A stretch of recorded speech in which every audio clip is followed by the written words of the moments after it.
O homem nunca sabe do que é capaz, até que é obrigado a tentar. Charles Dickens.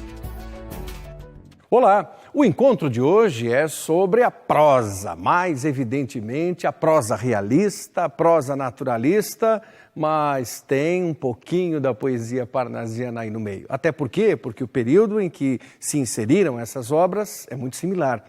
Foram poucos anos, uma década para algumas pessoas, para alguns historiadores, para alguns estudiosos, mas o década influente em nossa literatura. E é o que você verá a partir de agora, olhando para a realidade, sim, mexendo com ela. Mas espera aí, tem um pouquinho de romantismo no meio dessa realidade? Tem. Por quê? Porque o ressaibo do passado, ou seja, a influência romântica, ela, por mais que tenha sido negada, muitas vezes colocou ali a sua marca, dizendo, vocês podem até brigar, mas que o romantismo existe aqui, de alguma forma, ele existe. Por isso, o parnasianismo também busca a sua vertente através do texto poético, e o naturalismo briga com tudo isso, porque animaliza as coisas, mas mostra a cara de um Brasil que precisava ser estampado nos textos literários. Vamos para essa boa viagem e, é claro, faça essa viagem que é somente sua, através do seu íntimo. Entre nas palavras, adentre a esse universo. Vem conosco. Vejamos, o realismo é a nossa tônica, o naturalismo também. Mas e o romantismo entrou aí? Entrou sim. Por quê? Porque a influência e a ponte são curiosas. O parnasianismo ratifica isso de uma forma curiosa também, nacionalista, como já dissemos em encontros anteriores. E é claro, vale a pena ressaltar o seguinte, a literatura, ela briga sempre, um período com outro período, uma situação com outra situação, mas tem relações que não se dissociam. E essa é a beleza da literatura também, que questiona, mas que se alimenta. E vamos nos alimentar disso. A identificação de textos. Observe como é necessário que você, estudante, saiba identificar quando um texto é catalogado como romântico, quando um texto é realista, quando um texto é naturalista, as marcas desse texto, e quando um texto é parnasiano. Bom, aí ficou fácil.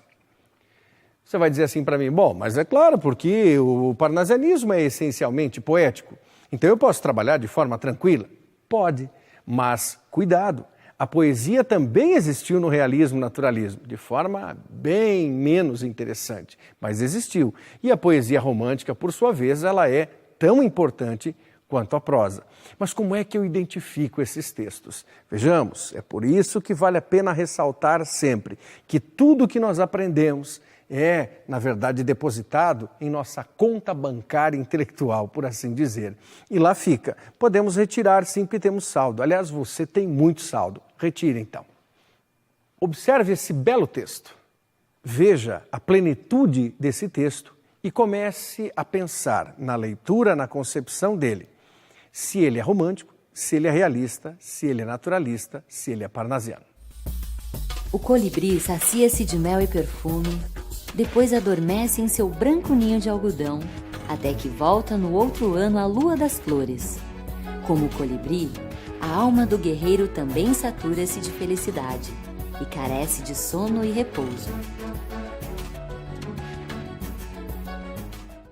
Claro que ele é um texto romântico. É um texto romântico e alguém dirá assim, mas ele é lírico e por isso ele é romântico. Sim, ele é lírico e extremamente belo e vem de uma obra romântica maravilhosa. Iracema, de José Martiniano de Alencar. Quando Iracema veio para nós, quando Iracema surgiu fazendo parte da trilogia das obras indígenas, indianistas de José de Alencar, então o Guarani, o Birajara e Iracema, Iracema é a mais poética de todas, porque a virgem com lábios de mel tinha cabelos tão negros como as asas da graúna, tão longos que seguiam até o seu talhe de palmeira, por assim dizer, que tinha lábios de mel, ou seja, o hálito de baunilha, o favo de jati, tudo bonito e tudo poético. Claro que temos a poesia inerente nisso, mas em um texto em prosa, por causa do seu lirismo, da sua importância. Interessante. A noite a vira bacante em frene, ostentar o vício na maior torpeza do cinismo. Amanhã a encontra tímida menina, amante casta e ingênua. Também é um texto romântico? Claro que é. Também é um texto romântico. Mas como é que eu percebo essas marcas? Primeiro é necessário observar a subjetividade. Um texto realista ou um texto naturalista são objetivos.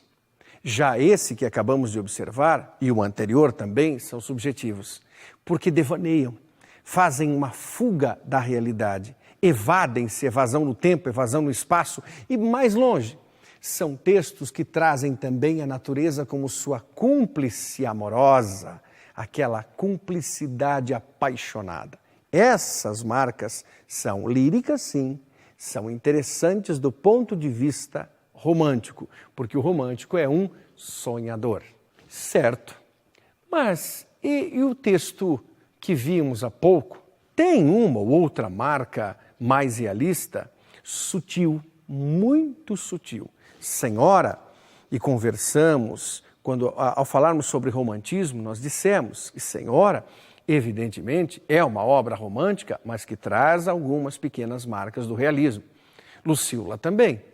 Lucília, de forma incidente, traz por quê? Porque é uma contraposição à sociedade da época, que não permitiria o happy end, o final feliz. Por que não? Porque ela era prostituta. E uma vez sendo prostituta, uma vez sendo quenga, ela não poderia ser feliz, porque ela era uma destruidora de lares.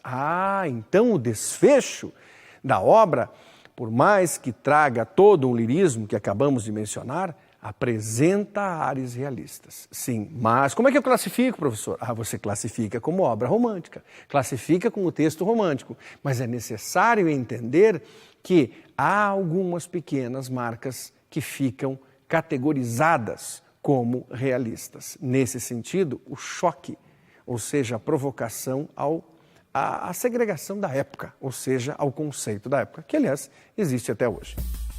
Tens pressa de envelhecer e o livro anda devagar.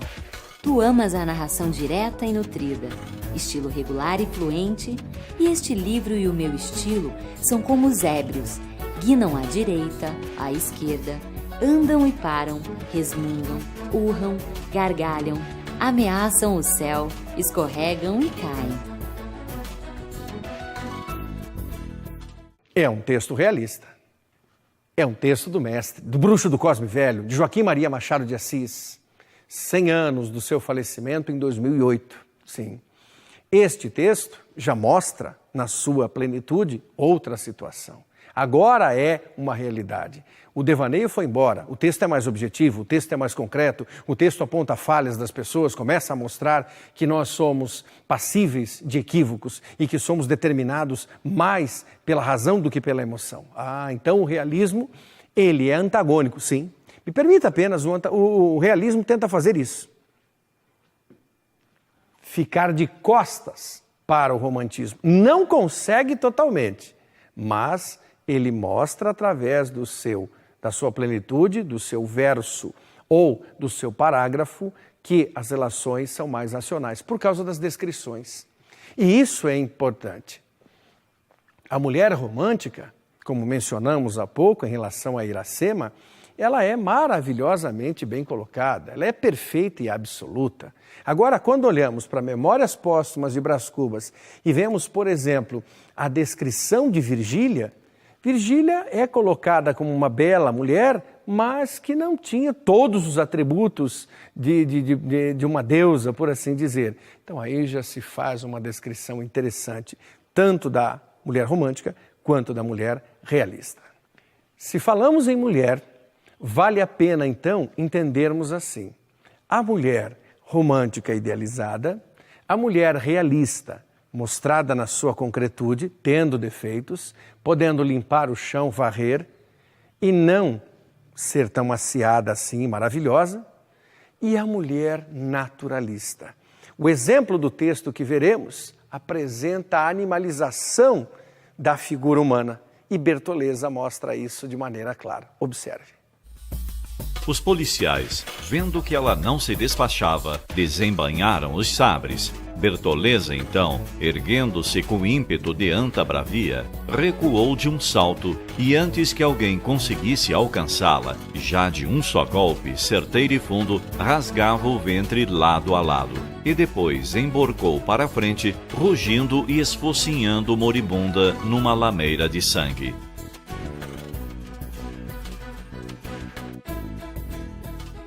Anta. Bertoleza é uma anta. Anca de animal. Era, na verdade, Leandra. Então, observe aqui, a mulher do naturalismo, a mulher de Aloísio Azevedo, ou Aloísio de Azevedo, se quisermos, tanto faz, é uma mulher vista com os olhos de quem diz assim, escuta, ela é um bicho também, e por isso a animalização. É, na verdade, a prática de um outro texto, que mostra, sim, mas há um ar apaixonado, nem tanto assim, quando você animaliza dessa forma. E Bertoleza, com seu desfecho crudelíssimo, porque foi enganada, foi completamente amaldiçoada em todos os seus momentos na vida, por conta do contato com João Romão, nesse desfecho, na plenitude da sua existência. Textos diferentes. Então eu posso reconhecê-los? Posso. De que maneira? Insisto para você, maneira mais fácil de sabermos distinguir textos em qualquer concurso que fizermos. Não importa se é vestibular, se é concurso público ou aqui ou ali. Teste que examine a nossa capacidade de compreensão de um texto dentro de um período literário. Texto sempre emocionado, apaixonado, encantado, elogioso, traz a mulher como uma figura idealizada. Perfeito, texto romântico. Texto realista mostra a figura da mulher nos seus afazeres domésticos. Mostra a figura da mulher como ela é, não dizendo que ela é feia, mas mostrando para nós que ela pode sim trazer algumas marcas que não são tão belas. E o texto naturalista é a outra ponta, é aquele que animaliza a figura feminina, que traz sempre a pomba, que traz a vaca, que traz a anta, que traz animais, categorizando parte do que seria a figura feminina. Radicalizou aí Aloísio Azevedo? Sim, mas já mostra como um texto se constrói em sua continuidade, em sua plenitude, como dissemos há pouco. Outro exemplo. O cavouqueiro, pelo seu lado, cedendo às imposições mesológicas, enfarava a esposa, sua congênere, e queria a mulata, porque a mulata era o prazer, era a volúpia, era o fruto dourado e acre destes sertões americanos, onde a alma de Jerônimo aprendeu lascívias de macaco e onde seu corpo porejou o cheiro sensual dos bodes.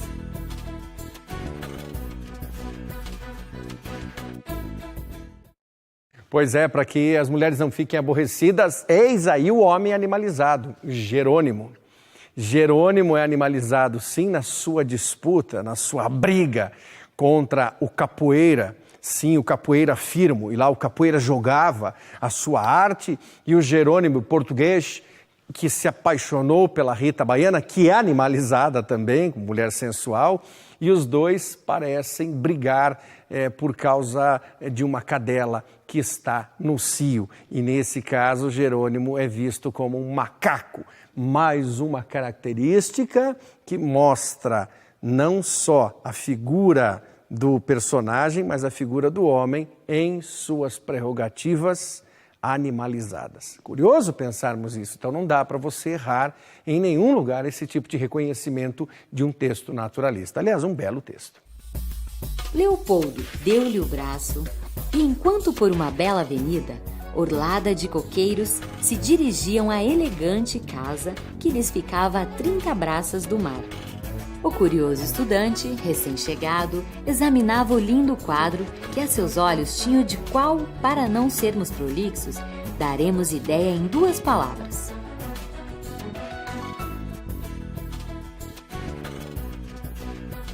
Mudou tudo, não mudou? Sem dúvida. Por quê? Porque agora é um texto romântico. Percebeu como ele é suave? Como se trata de um texto que é voltado para a paixão? Parece até infantil para alguns. Não, não é esse o caso.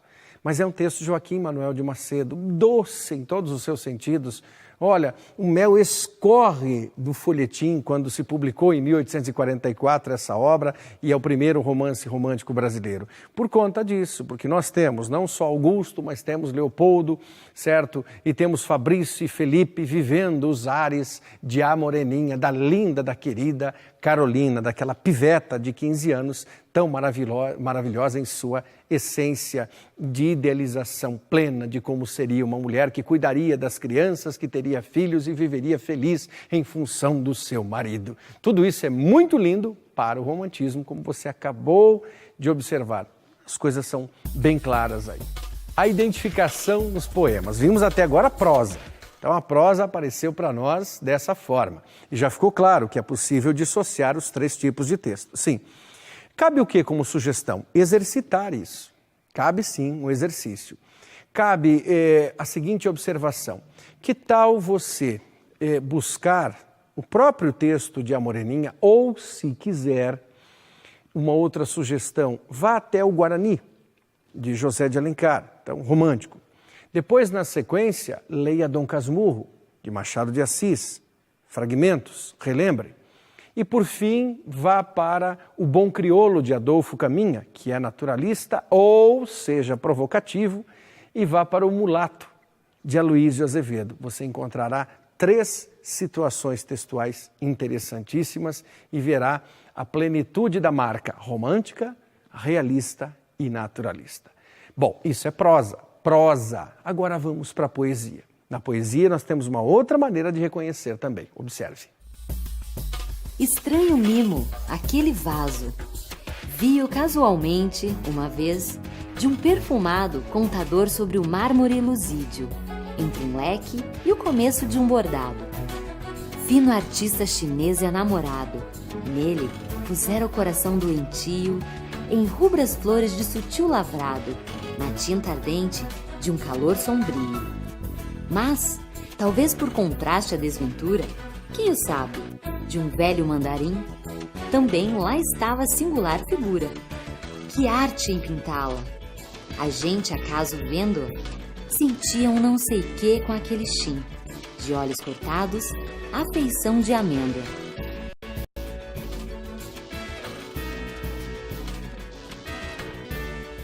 A poesia mais parnasiana, ela, é claro, mostra o que? A perfeição da forma. Mas como assim a perfeição da forma? Conte as sílabas poéticas de cada um dos versos. Lerei um verso só, você já ouviu, mas talvez por contraste à desventura. Se nós estivéssemos em sala de aula agora, faríamos a medida. Mas a primeira sílaba poética, mas talvez, segunda e terceira sílabas poéticas, por quarta, contraste a, e você terá 10 sílabas poéticas. Elimine a última, por quê? Porque você tem a palavra desventura, a sílaba forte é tu, jogue fora. Teremos as 10 sílabas poéticas.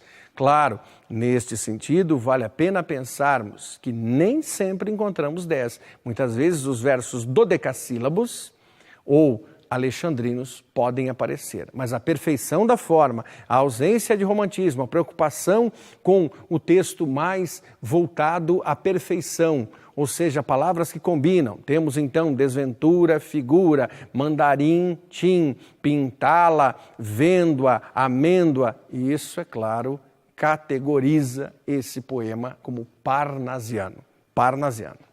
Um outro texto. E aí você dirá assim, não, mas esse texto, ele é um texto maravilhoso. Vamos a ele e suspire. Quero um beijo sem fim, que dure a vida inteira e aplaque o meu desejo. Ferve meu sangue, acalma-o com teu beijo. Beija-me assim, diz tua boca. Vem, ainda mais, diz a minha soluçar. Exclama, todo o meu corpo chama, morde também. Ai, morde, que doce é a dor, que me entra as carnes e as tortura. Beija mais, morde mais, que eu morra de ventura, morto por teu amor.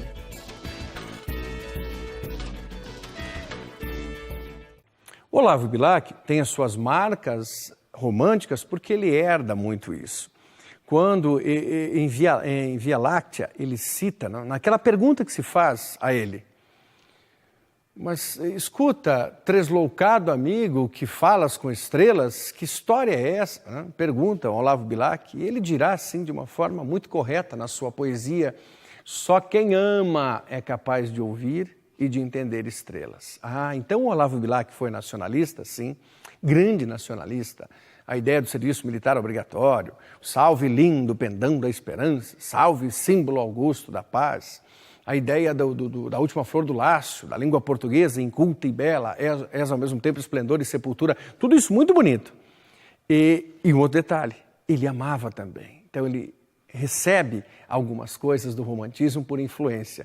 É curioso, por mais que ele tenha combatido o romantismo, tenha tornado a sua poesia mais objetiva, mais centrada na forma, como ourives, ele ainda guardava as marcas da paixão. Então temos um pouquinho disso na poesia, no parnasianismo erótico do senhor Olavo Bilac. Anda em mim soturnamente uma tristeza ociosa, sem objetivo, latente, vaga, indecisa, medrosa. Como ave torva e sem rumo, ondula, vagueia, oscila e sobe em nuvens de fumo e na minha alma asila. Certa tristeza indizível, abstrata como se fosse a grande alma do sensível, magoada, mística, doce. Imponderável abismo, mistério aflito, torturante, formidável. Tristeza do infinito.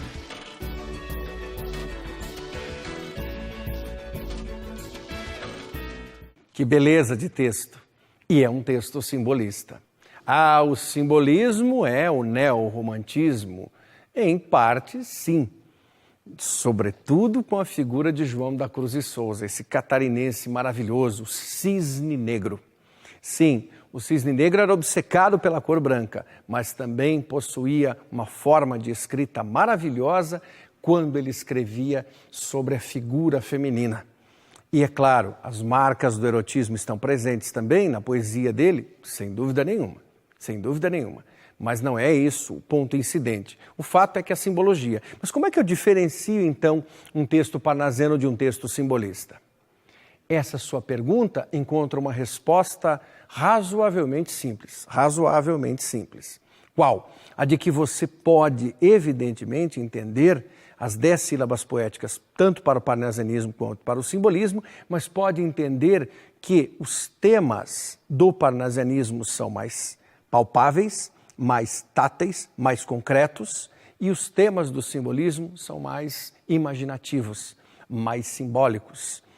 É o paladar, é a visão, é o tato, o olfato, a audição. São palavras mais difíceis. Não há aquela busca pela pureza formal. Assim, por termos como musselinosas brumas, vozes veladas, violões velozes dos vórtices vivos, vãs vulcanizados. Que beleza! Então essa musicalidade, essa aliteração são incidentes na poesia não só de Cruz de Souza, mas também de Alfonso de Guimarães, os representantes. De onde ela vem? De que matéria bruta vem essa luz que sobre as nebulosas cai de incógnitas criptas misteriosas, como as estalactites de uma gruta? Vem da psicogenética e alta luta, do feixe de moléculas nervosas, que em desintegrações maravilhosas delibera e depois quer e executa. Vem do encéfalo obsconso que a constringe. Chega em seguida às cordas da laringe, tísica, tênue, mínima, raquítica.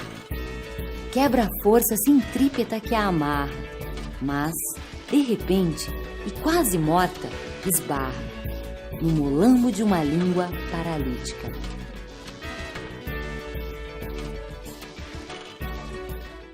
E a poesia que você acabou de ouvir, ela complementa tudo isso, traz as heranças do parnasianismo e do simbolismo, mas agora mostra a decomposição da matéria. E o grande Augusto dos Anjos surge, poeta de um único livro, Eu, seus poemas.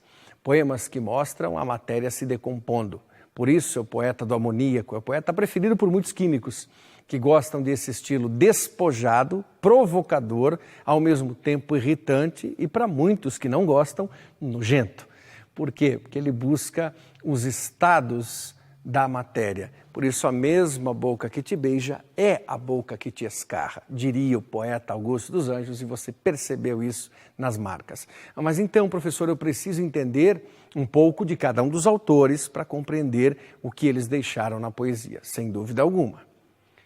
E sabermos também que o autor trabalha com uma série de informações. Ele não é uma situação apenas. E ao trabalhar com essa série de informações, ele acaba categorizando um pouco disso na sua poesia. Foi a viagem que fizemos por textos do parnasianismo, por textos do chamado pré-modernismo, agora um texto especificamente do romantismo como essencialidade da nossa conversa.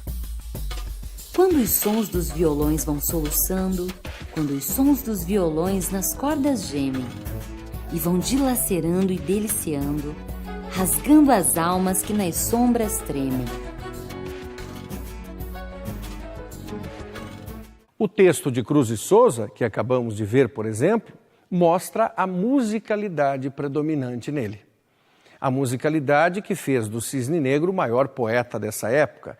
Esse poeta que viveu de 1893 a 1902, criando textos mais concretos. Não ele fisicamente falando que ele viveu, mas viveu na memória do nosso estudo didaticamente falando. Por que didaticamente? Porque é necessário que nós tenhamos um período no qual se inseriu o autor e o seu momento literário, justamente de 93 até 1902. Então ele termina o século XIX e ele abre o século XX, já fazendo a sua ponte com Augusto dos Anjos, sobre quem nós falamos há pouco. Nesse texto, que é um dos mais conhecidos do poeta Cruz e Souza, o que é possível perceber? A combinação de sons. Esses sons sibilantes, o chamado S sibilante, aparece muitas vezes com outras consoantes, como é o caso da consoante V dos violões que choram. Certo?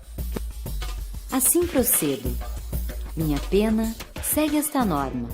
Por te servir, deusa serena, serena forma. Em Profissão de Fé, que acabamos de ver, há uma outra diferença. Em Profissão de Fé, nós vemos um resgate da vida religiosa, mas de maneira muito sutil, não é a tônica. A tônica desse texto é mostrar mesmo o quanto é possível fazer uma poesia perfeita. Ele, Olavo Bilac, invejava ourives e coloca isso na prática, fazendo um criar poético maravilhoso. E ele se dá muito bem nesse sentido, porque não só em Profissão de Fé, mas em A Última Flor do Lácio, ele mostra o quanto ele é um poeta habilidoso na versificação. Vimos então, no encontro de hoje, um pouco das relações da prosa e da poesia, sobretudo as diferenças que se deve estabelecer quando se faz a leitura desses textos. Não é algo tão complexo quando temos uma proximidade com o texto propriamente dito. Então, a recomendação que demos, refazemos agora. Um pouco de José de Alencar, um pouco de Machado de Assis, um pouco de Aloísio Azevedo. Mais uma dose de Olavo Bilac, de Augusto dos Anjos, de Cruz e Souza e, se possível, Castro Alves. Fora isso, suspire com os textos e faça a sua viagem pela imaginação do que eles escreveram. Até o próximo encontro.